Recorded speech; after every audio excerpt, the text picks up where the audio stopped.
Hello, welcome to Lissa Jean's Reviews, and welcome to my trans life video for April 2023. Actually, the first of two that I'm going to do this month. Usually I only do one per month. This month, I'm going to do two.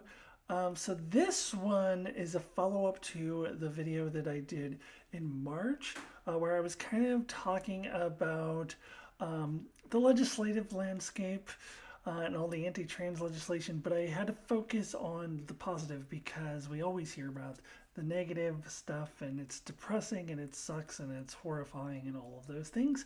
So that video I wanted to focus on states in which people are fighting back, legislators are fighting back against oppressive measures that are being proposed, other states where trans protections were put in place. So I was trying to focus more on the positive, but in doing so, I kind of feel like I don't know, not recognizing the struggles that those in my community, the trans community, are going through. I think I did my best to make sure that that was still recognized, but it just feels emotionally to me like I was not giving that its due. So I wanted to do a follow-up video where I am going to unfortunately have to focus on some of the struggles that our community is going through, especially lately. It seems like there's been a lot. And what this is ultimately going to result in is me ranting. The bulk of this video is going to be about Florida, so it's going to be a lot of angry ranting, thus the title of this video. These are the type of videos that I thought that I wouldn't do when I started this channel. But things have kind of evolved and pulled me in this direction. But I also am going to end on positive notes. There are still some positive things to talk about. So I'm going to end the video on a positive note and things that are inspiring me lately. So I'm going to end the video with that after I do all of my ranting. And now I believe that I said last month that I wasn't going to do this again in April and that I was going to return to my regularly scheduled life updates, something about my life or HRT update. And I am still going to do that, so I wasn't lying. So the video that will be dropped on April 28th will be more of a my life type of thing. And there's a chance that it could be a very short just HRT update. I do have a little bit to talk about. Even though I'm 2 years and 8 months, 2 years and 8 months, I think, on HRT. So by the time that video drops, almost 2 years and 9 months. So yeah, even though I am deeper into it, I do have an update on that. So that video could potentially just be that, or I could also have another topic. I have a topic in my mind, but I'm not sure if I'm going to have it fully formed enough to have a conversation about it. But in any event, this is more of the ranting video about all the horrible things that are happening, and then that will be more of this is my life update video. So you get two in April. So let's go ahead and jump right into it. Okay, before I get full on into the ranting, I wanted to recognize a comment that I got in my last video from Samantha Soares. And I'm not going to read the whole comment word for word because it is a bit of a long comment and I don't want this video to be too long. But to sum it up, she's basically saying that she lives in Massachusetts, which is a state that has protections, so she's thankful for that. But her day-to-day stuff is still not great. It sounds like maybe she lives in a little more Republican part of that state, because every state, even though they're called blue states or red states, there are always red areas or blue areas within those states. So she said she went to a local fair that she's gone to every year of her life for the first time since transitioning. I think fairs, I could see that being a setting for, not so trans friendly people. And it seemed like every single person she put in caps was giving her death stares. That day was still one of the worst of my life. I had children pulled away from me. I heard so much being talked about while I walked by. People staring, despite me making eye contact with them. See, that sounds awful. And I wanted to recognize that you were heard and that I want to recognize that is something that my fellow trans women, or trans men also, trans people in general, have to deal with that kind of thing every single day. I can sometimes forget because I'm very fortunate to live in an area where that kind of thing rarely happens. And when it does happen, it's so out of the ordinary that it's easier to dismiss. I can just be like, well, that's their problem. I don't know. Everybody else is fine with me. So if you're not, you're the weird one. So I do consider myself fortunate in that way. And there are places like that in the US, but they're few and far between, and not everybody can live in them. And not everyone has the resources to move to other places. Although in Massachusetts, you may be able to move, I don't know, to another part of that state and be a little better off. But still, not everybody can just get up and move even within their own state. So, so I hear you. My heart goes out to you, and I hope that you don't have an experience like that quite like that again. So I'm with you, sister. All right, so let's turn our attention now to America's dick, Florida.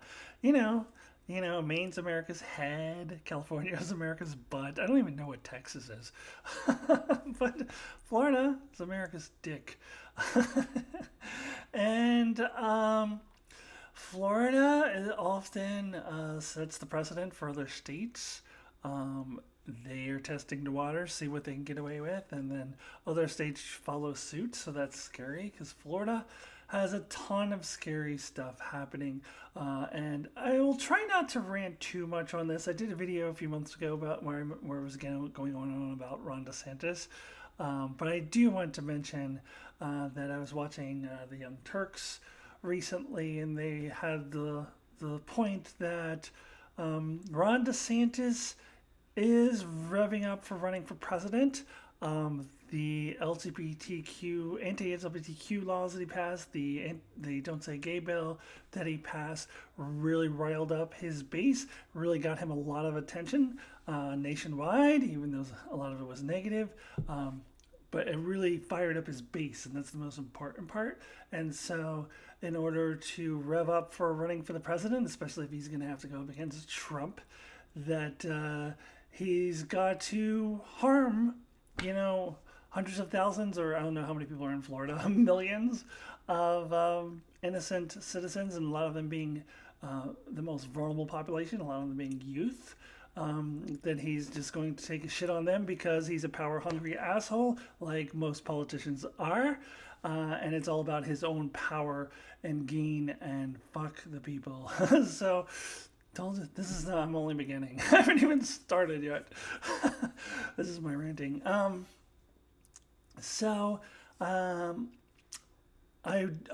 start first with the expansion of the Don't Say Gay bill. That's the most well-covered one that I've seen. I've seen it. This is the one that the Young Turks was talking about. I've also seen it more covered on like CNN and those sorts of things.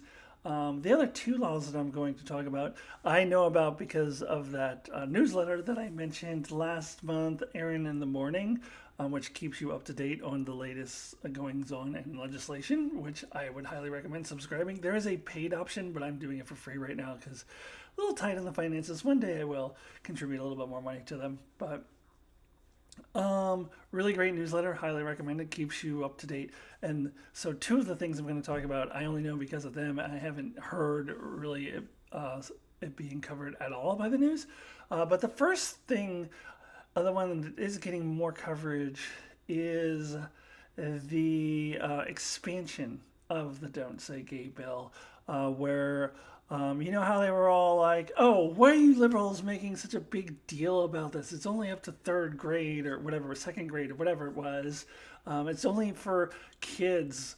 Come on, give me a break. It's only up to second grade. It's not for like it's for teenagers. Now it is. Now it's up for. They're trying to make it go up to age 18. So I don't like using the word fascist because it gets. I think it's lost its power when people use that word. When left wingers use that word, and the right wing can easily go, yeah, you're just making the fascist comparison again. But I will use the term oppressive government. This is the playbook of an oppressive government, taking your rights away just a little bit. And then pointing out the fact that, oh, what's the big deal? We're not taking your rights away all the way. We could be doing a lot worse. We could be taking your rights away even more. We're not doing that. Stop whining. Wait a little bit. Wait for people to forget. Wait a few months. Oh, yeah, we're going to do that thing we said we weren't going to do. And then gaslight you. What are you talking about? We never said that. And that is exactly what they're doing with the Don't Say Gay bill, trying to expand it so that it would affect everybody in high school all the way up through the senior year, which is, I would argue, not only harmful for LGBTQ youth, but harmful for non-LGBTQ youth as well, because they're going to be growing up living in a cave. Although I will say, just a little bit of a side tangent, I'm more fearful of the banning of social media movement that is happening. And they are, and this is not in Florida, I think it was Utah was the first one who did it.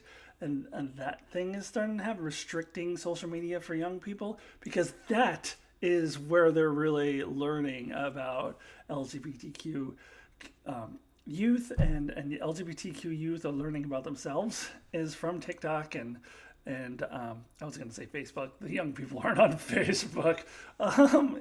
TikTok largely, maybe Twitter, Instagram. I don't know. I think mostly TikTok, maybe YouTube. That's where they're learning about themselves if they are queer, and where non-queer people are learning about queer people. And so that's a little more scary than the school thing, but the school thing is still fucking scary. It's still very oppressive. So that is the one that's gotten the most attention, but that's not actually the scariest one. So let me talk about two other laws that Florida is working on right now. All right, I'm gonna go next to I think the bill that is scary, but would not affect me as a person, would affect my community. The last one would affect me personally were I to ever set foot in Florida again, which I most certainly am not until there's drastic changes in the laws. But this one is probably the scariest though, and my heart really goes out to the transgender children in the state of Florida. Especially, they have no resource to get out of this situation. So I'm talking about Bill SB 254. It was amended recently to include language targeting transgender children, their parents, and transgender adults. So I'm kind of reading from Aaron in the Morning a little bit here because they say it better than I could. So the bill mandates that doctors provide transgender adults with an informed consent form containing significant misinformation about gender affirming care. So this were to affect me if I were to live in Florida, or someone like me who lives in Florida, who is an adult and wants to get gender affirming care. The doctors will be required to provide this informed consent form that they have to sign in, and just contains, I can't even imagine what kind of misinformation that it contains about gender affirming care. Hopefully the good folks of Florida will still have the internet, especially if they're adults. Hopefully that won't get taken away from them, so they can find the real information and just sign the stupid form and be done with it. I mean, it sucks that they are doing that, but hopefully there's a workaround around that. The scarier part of this bill is that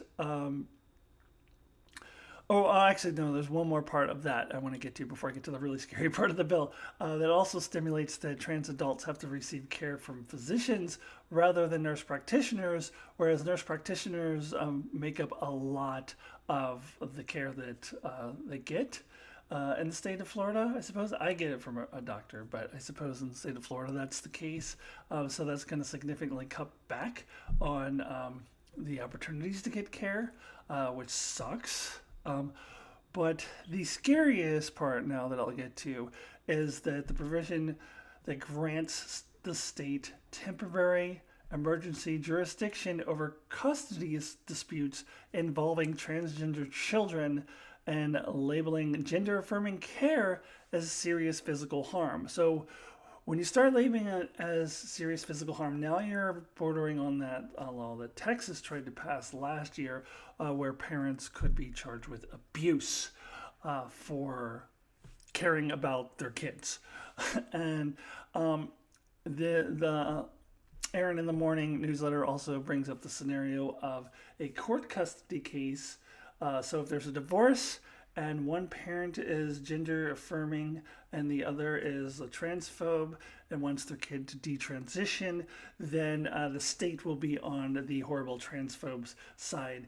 And an ironic twist of fate would be calling the parent who cares about their children the abuser, and the horrible abuser, quite frankly, as somehow the good one in that scenario, and give the child to the abuser, which will lead to depression. And let's be frank, suicidal ideation, if not suicide itself, is very likely at that point. When children are forced to detransition, or adults are forced to detransition, it happens more often to children, then that leads to deep, dark depression and often suicide. So this would be the state taking away custody from the parent who cares about their child and wants to give them love and let them express themselves however they want, and giving the child instead to the awful abuser who wants their child to commit suicide. I'm just going to be blunt because that's what it leads to. So this is awful, awful, scary law. So I'm going to talk later in the video when I get to the positive stuff about the support for transgender youth. I think we all need to provide that support in whatever way we can. Me as a transgender adult living in a state where I don't have laws against me, and I live in a city where people accept me usually for the most part, that is important for me in my position of privilege to support these transgender youth who are being just terrorized by states, Florida being the worst one. And as I mentioned before, Florida often has provided a blueprint for other states. So this is scary. I know there will be lawsuits, so we can only hope that the courts will turn these around. Now I want to get to the Florida law that would directly affect me if I were to ever go to Florida. It's guaranteed that I will never set foot in the state of Florida. I don't care if Fish goes back there and plays another New Year's Eve all night long with the Florida Sunrise, which is what they did in 1999, which is one of the greatest moments of my life. The Florida Sunrise on LSD after being up all night listening to my favorite band. They played a midnight to sunrise set. If they did that again, I would probably write them a letter. In fact, I'm thinking about writing them a letter to just tell them never to go to Florida. I think we look at what happened in North Carolina when they did the bathroom bill. The NBA refused to play the All-Star game there. People were boycotting. I think that needs to happen to Florida now. But I personally am not putting my money into Florida. Even if they weren't going to pass this next bill that I'm going to talk about, which would directly affect me if I were to ever go there. So let's get into that one. Right, so I just mentioned the bathroom bill from North Carolina from a few years ago. And guess what? Bathroom bills are back, unfortunately. Arkansas and Florida both in the process of passing one. I'm going to talk about the Florida one since I'm on a Florida kick. And the Florida one is even worse than the Arkansas one. So basically, I'm going to put myself in this situation because let's say I went to Florida and I went to see fish, or I went to go see some of my relatives that live down there, go to the beach, whatever. I go into Florida. I walk into a woman's bathroom. Uh, any cisgender woman in there can ask me to leave because they've decided that I'm trans and that I don't belong there. And they can ask me to leave. If I refuse to leave, I am then charged with a misdemeanor. And that's the legal language. What I am picturing is being put in handcuffs, being treated like shit by the cops, which I imagine will happen to trans women in the state of Florida. Uh, and so I was never going to go to Florida anyway to put any money into their economy. But I absolutely cannot go to Florida if this bill is passed. And I think at the time of this article that I read, which was at the end of March, they had just cleared a committee. So it's not passed yet, but probably will be. Hopefully there's challenges. Hopefully there's more boycotts like what happened with North Carolina. Hopefully there's a lot of pushback on it. But this is a bill that could be horrifying for a lot of people, and not just trans people. What about cis women who some other cis woman thinks looks like a trans person? Like a cis woman who might have some masculine features, or just some random cis woman thinks that they look masculine. Maybe they don't, maybe objectively they don't look masculine at all, but one cis woman can think they look masculine, accuse them of being trans, ask them to leave, and if they don't, they get arrested. So this can happen to cis women. There's actually a video I saw on a Twitter. I don't have Twitter, but I got it through some other means. I think I got it through Aaron in the morning, honestly, of a cis woman in Las Vegas, in a Las Vegas casino, where this happened to her. She was harassed and told to leave the bathroom, even though she's actually a cis woman. So once you start going down this road of oppression, it never stops with the targeted group. And not that it would be okay if it just stopped with trans people and didn't affect anyone else. Of course, that's still not okay. But it will not stop with trans women. Any one person thinks looks too masculine to be in the women's bathroom could be arrested for being in there. It's insane. And this also affects trans men. This puts trans men in a weird position. So let's say trans man decides to follow the law, and he's manly, muscular, masculine, trans man, and I don't want to get in trouble, I got to follow the law, so I'm going into the woman's bathroom, and then a woman tells him to leave because he looks too masculine, even though by law he's going into the bathroom that they told him to go into because it's supposed to be your birth gender or whatever assigned at birth. So it's insane. This is an insane law.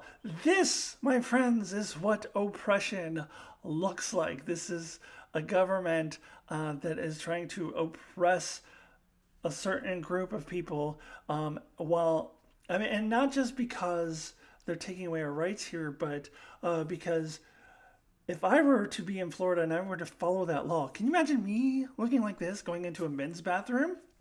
How am I going to be treated there? Hopefully okay most of the time, but it would be terrifying. Very likely it could be verbally ridiculed, psychologically abused, if not downright physically abused or assaulted in a men's room with me going in there looking like this. And they don't give a fuck about me, though. They claim to be protecting people, but only people who stay with the norm, who act the way that they want them to act, who behave within a certain norm. Anyone who is outside of that norm, fuck them. Let them get beaten, raped, whatever. That is what they are saying to me, because they would be forcing me to go into a men's bathroom. The reality is that trans people in Florida are probably not going to go into any bathroom. They're going to have to plan out where the gender neutral bathrooms are, because as much as people think this is a new thing, there have been single occupant gender-neutral bathrooms since the dawn of time. Those have always existed. Even if they have a man or woman sign on it, if it's a single occupant, what is somebody going to do about that? So, not since the dawn of time, but you know what I mean. So they would have to do that or just hold it till they get home. It's frightening. It's insanity. This whole thing is absolute insanity. And this is what an oppressive government looks like. All right. So I do want to end, though, on some positive and a little bit of inspiration before I get out of here. All right. So just a quick update on some good things that have happened in some states. So in Indiana recently, the judge ruled against this teacher who claimed that he had the right to misgender whoever the fuck he wanted to, and he was fired for it, which he damn well should have been, just wanting to misgender whatever students he wanted to, and apparently he had several trans students in his class. I think he was a music teacher, if I recall, and didn't want to use their names or pronouns, and was fired because it was, thankfully a school policy that he needed to, and he sued, saying that he has a right to misgender whoever he wants, and lost. So this was actually in the Seventh Circuit Court, which apparently covers Indiana, Wisconsin, and Illinois. They're all protected by this decision. And actually, speaking of Wisconsin, I wasn't necessarily going to mention this, a little bit of a side note, because this doesn't necessarily directly affect any current trans legislation, but definitely would affect any future anti-trans legislation in Wisconsin. There is a huge, hopefully you've heard about this, huge Supreme Court election in the state of Wisconsin, deciding whether it's going to be a liberal Supreme Court. Why don't we get to vote for Supreme Court justices in the United States, in the federal government? We should be able to. But anyways, so the liberal judge won, and so that will squash any potential anti-trans legislation. However, what's more pressing, of course, what gets more of the attention is that there is an abortion case coming up, and this will certainly favor the side of women's rights, pro-abortion. So this is a great thing. And the other thing is happening is that there's some things coming down the pipe for that court related to gerrymandering, and how the Wisconsin GOP, the Wisconsin Republicans, have just gerrymandered that state legislature, so they have disproportionate amount of Republicans representing the state. Like, there's a greater percentage of Republicans, and this is happening all over the country, but a greater percentage of Republicans than there are Republican voters in that state. So that could end up changing the landscape of the Wisconsin legislature, which is also a very, very good thing. So maybe Wisconsin at that point can start passing some pro-trans, pro-abortion legislation down the line. So that's a really good thing. I wasn't even going to talk about this one because it's not directly related, but it's such a good thing. So this is probably actually the most positive news that we've gotten in a long time, if I'm being perfectly honest with you. Then in Tennessee, there was I'm not going to talk about that Tennessee thing. There's a very negative Tennessee thing that happened that I'm sure you've heard about. But there was a positive thing in that the drag ban that was kind of well covered, a little well known, has been put on hold, and the judge has said that I don't think that's necessarily constitutional.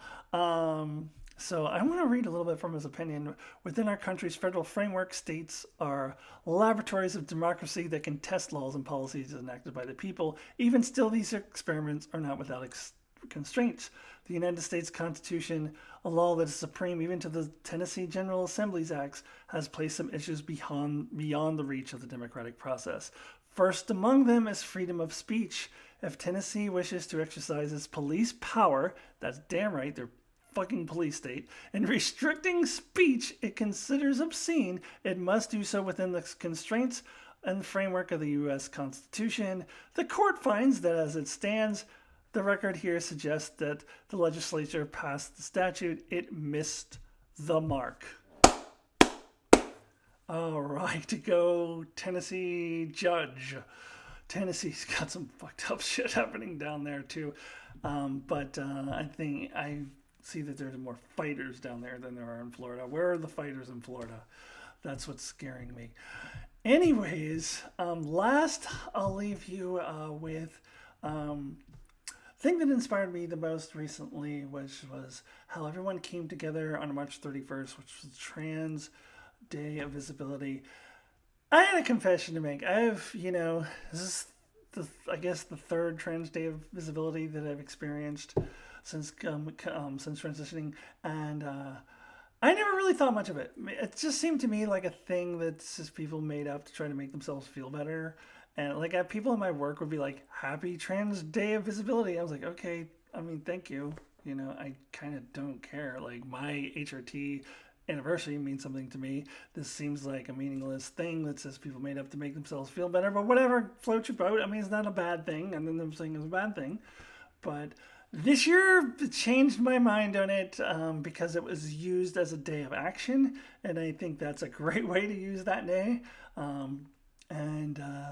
And then I felt guilty that I wasn't even aware that it was Trans Day of Visibility until it already was. And I already planned to go out on a hike. And it was an important thing for me because I was spreading my doggy's ashes on a hike.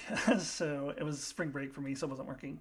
And so I could have very easily gone to the protests here in Portland, even though nobody cares about protests in Portland unless we break shit. I read an article talking about all the protests all around the country, like 10 of them, didn't even mention Portland, but it still would have been very satisfying for me to go, very important to go and stand up for trans youth. So I feel a little guilty that I didn't. But I was inspired by all the people who did all around the country. Trans people, cis people, whoever, parents, everyone just kind of getting together and saying, no, this is oppression, this is wrong, we are standing up for these vulnerable children that you are oppressing, you fucking monsters. And it inspired me. It inspired me to do more, and contribute in whatever way I can. I did go to a trans youth rally last year in Salem, Oregon, and where I was standing in the rain for 2 hours, cold rain for 2 hours, but that was very inspiring too. So I would like to do more things like that, and I encourage everyone to stand up and fight. Thinking of the scene at the end of Star Wars Andor, where the dead woman has the hologram that she left and she's giving her speech and she's like, fight the Empire. So that's what I say to you, fight the Empire. Although apparently Disney made them censor it because originally she said fuck the Empire. So we can say that too, fuck the Empire, fight the Empire. Don't let them get away with this bullshit. So I was very inspired by those marches, and next time I will be more of an active participant. Okay, everybody. I know this has been a very long video, as my videos often are, so I hope you stuck with me, and thank you if you did. Please join me at the end of April, where I'm probably going to do a shorter video. It'll be more back to talking about my own personal self, and I will give an HRT update and maybe have another topic. So please subscribe if you have not already done so, and ring the bell for notifications. And I will see you very, very soon.